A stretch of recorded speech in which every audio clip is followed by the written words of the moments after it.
Os grandes antigos pensadores da Grécia Antiga, há mais de 2000 anos atrás, já diziam, e isso permaneceu durante muitos séculos, não é? Durante muito tempo, e nos chega ainda aos nossos dias, essa afirmação segundo a qual o homem, o ser humano, é um ser religioso.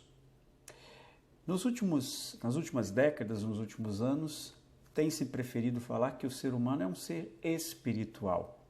Porém, nós podemos ligar sim essas duas palavras, não é? O ser humano tem religiosidade ou tem espiritualidade. O que significa?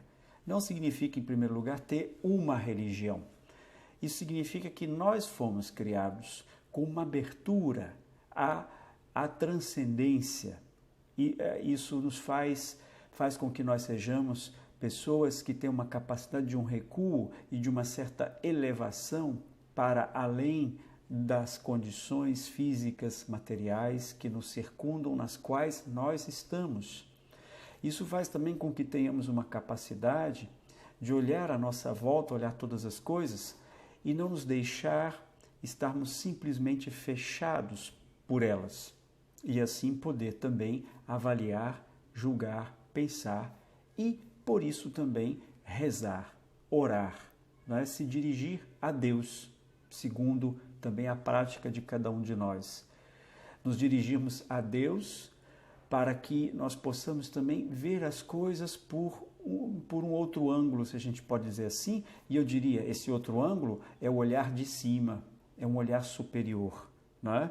Para tomar uma imagem que eu gosto muito, imaginemos que nessas condições que estamos vivendo agora, mas não só, porque não só nesse momento nós enfrentamos dificuldades que nos atormentam, como é o caso da pandemia e que nos preocupa muito, mas ao longo da nossa vida temos tantas provações e tantos problemas. É como se nós estivéssemos no meio de escombros. Aconteceu um terremoto, estamos no meio de escombros, dos escombros, ou seja, no meio lá de todas as paredes e ferragens retorcidas. Para que a gente possa ter um olhar melhor, é preciso ser como os bombeiros, que estão por cima tentando encontrar os sobreviventes. Ao mesmo tempo, somos as pessoas que estamos nos escombros, mas somos também os bombeiros que saem para olhar e para procurar a vida que está no meio desses escombros. É como se fosse um olhar superior. A nossa transcendência, a nossa abertura da nossa espiritualidade e religiosidade é ela que nos ajuda a fazer isso. Mas não só no meio das provações, não só no meio das dificuldades, a todo momento da vida, não é? Nos ajuda a sair daquilo que é o ritmo, digamos, normal de alimentar, descansar, trabalhar, se cansar, não é? Adoecimento, o envelhecimento do corpo, para que olhemos tudo isso com um olhar que transcenda tudo isso, com um olhar que possa interpretar tudo isso e dar significado a todas as coisas.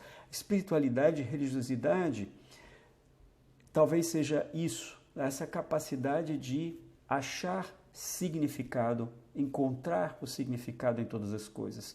Obviamente que todo ser humano pode fazer isso, porque todo ser humano foi criado com a espiritualidade e religiosidade, é uma característica do ser humano, mas de modo muito particular, aqueles que têm uma fé, aqueles que têm uma abertura a uma relação com Deus, podem fazê-lo e devem fazê-lo mais ainda.